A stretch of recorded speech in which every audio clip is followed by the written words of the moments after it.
T. Clark here, and this video is going to go over the AP Computer Science A 2016 FRQ for 3A. Yeah, 3A. So this question has two classes: a square class, which represents an individual square. Let's see. Oh, I skipped it. So first off, let's talk about crossword puzzles. This one was kind of confusing for a lot of people, for a lot of good reasons. So this is one reason 2016 FRQs aren't the best. So we have a puzzle grid as a two-dimensional rectangular array of black and white squares. So we have a crossword. There's a code they give us, but let's keep going. So some of the white squares are labeled with a positive number, or else they're not labeled. So a crossword labeling rule identifies squares to be labeled with the positive numbers as follows. So the numbers are labeled, the square is labeled with a number if and only if the square is white. So if it's black, it has something else. The square does not have a white square immediately above it. So if there's a, so this number, this white square had one right above it, or it doesn't have a white square immediately to its left, or both. So this 9 had one above it, yes, but there wasn't one to the left. Excuse me, this 10 doesn't have one above it. This 7 doesn't have one above it. This one right here has one above it, but it also has one to the left of it, so it's not numbered. So yeah, so that's the if statements we're going to have to use, I think. So a normal if is easy, and then we have a bunch, a pretty complicated one right there. And then the squares identified by these criteria are labeled with consecutive numbers in row major order. So row major just means we're going one row at a time, and the numbers get bigger in that row. Then we check each row one at a time. And then if we find one that needs to be labeled, we basically label it with the current number, then increment that number to the next number.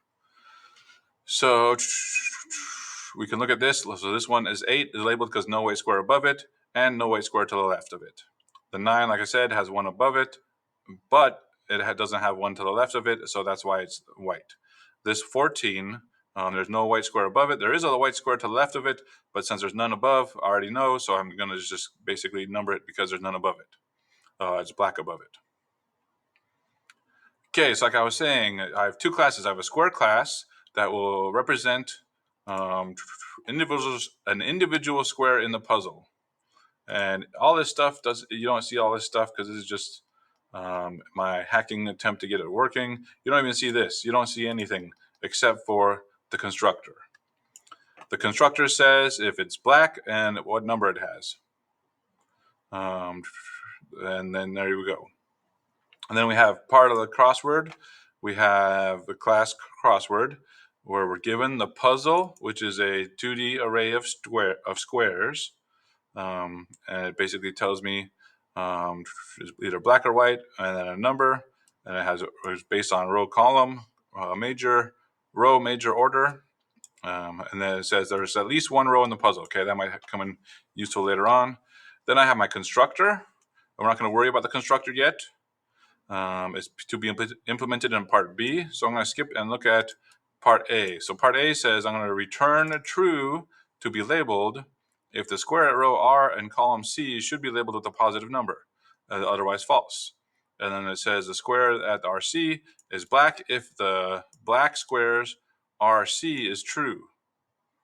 Okay, so I have a corresponding black squares to the array probably. Yeah, probably. Yeah, so R and C are valid in the black squares. So black squares has to match the puzzle grid 2D array we have. So let's see what we got. Oh, here's the box I was looking for in the last video. So a lot of times they give me the boxes of what I need to do. This time I just have to be labeled, and that's basically it. What else do I have? Oh, that's to be labeled right here. Okay, so I can delete all this stuff and just start with my to be labeled. Method returns true if it's a square indexed by row, column, RC in a crossword puzzle with a positive number according to the, otherwise returns false. Okay, so first off, I'm going to look at this if statement here. The square has to be right. To be labeled, it has to be white. So if black squares, there we go, I know how to spell, bracket R, bracket C, if I can do it, and that's a Boolean. So if it's black, basically, I'm going to return false. Okay, so if the square is black, I don't label it. Okay, what else do I not label? So again, I'm going to do contrapositive logic here. I'm going to see all the possible ways it's not labeled. So where is it not labeled? So if this is black, it's not labeled. If this one has a white above it and to the left, then it should not be labeled. Okay, so let's see. The square does not have a white square immediately above it or immediately to the left. So I'm going to do the opposite. I'm going to do De Morgan's law here. So if a square does have a white square above it and it does have a white square to the left, then it's not labeled. So this one has to have one above it white and one to the left of it white. So it's not labeled. Same thing with this one. This one above it is white, yes, and one to the left of it, yes, so it's not labeled. Same thing here. This one above it, yes. One to the left, yes, is not labeled. 7 is one above it, no. Okay, so it is labeled. Okay, so I'm going to use that logic right here. So if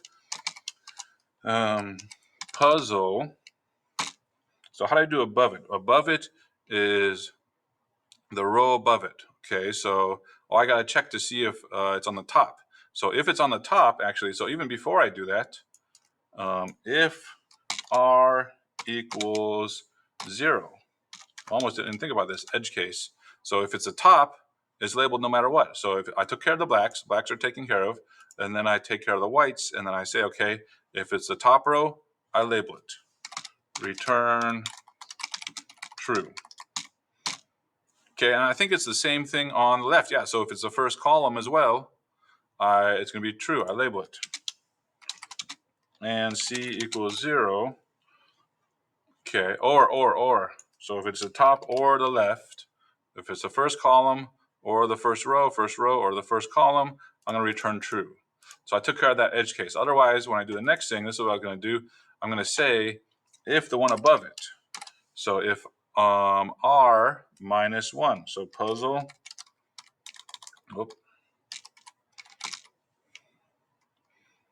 RC. Oh, can I access it? What? Oh, that's my thing. What do I have access to? But this is lagging. What the heck? I scroll up and then it lags. I'm gonna fix what's going on. This is annoying. Okay, what's going on with my computer? Either way, let's see. So I have a square, but how can I check to see if that square is? Oh, if it's to be labeled. Yeah, because I can't just check to see if that puzzle is black or white or whatever. I don't have access to that. There's no method is black. So I have to see is the one above it to be labeled. Okay, so that's kind of weird. So if the one above it is to be labeled.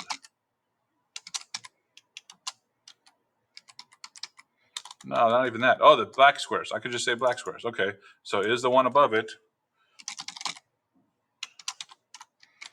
I have access to black squares. Okay, so one above it. So there we go. Row minus 1 column, current column. There we go. I almost forgot about that. Is the one above it white? Oh, I'm doing some Python there. So is the one above it white? There we go. I figured it out. Where'd it go? Where's my if statement? Too many things I have to look at in this. So it's lucky on yours you can have the papers all out on the table in front of you. That way you don't have to do this weird scrolling. Because my computer's crapping out. Oh no. Okay, so the square above it, if the square above it is white, and the square to the left of it, okay, so that's going to be the column. So and black squares, same row, column to the left. Okay, so that's saying if the one above it's white and the one above to the left of it is white, then I'm going to say it's not labeled. There we go. Oh, I could have done not. I could have said if it's not black and this one's not black, that means it's white. And I'm going to keep it equals false. Doesn't matter. Either way is fine. So if the one above it is white and the one to the left of it's white, then it's not to be labeled. To be labeled is false. And then I think that's it. I'm done. Just return true for all the other ones that need to be labeled. So again, I use some of that De Morgan's law opposite logic right there for that one. So that is my to be. Wait, I can run it. Let's see if I can run it. See if it's runnable. I don't think it is because the constructor hasn't been implemented yet. So I guess we'll have to see on the next video for part B whether it works or not.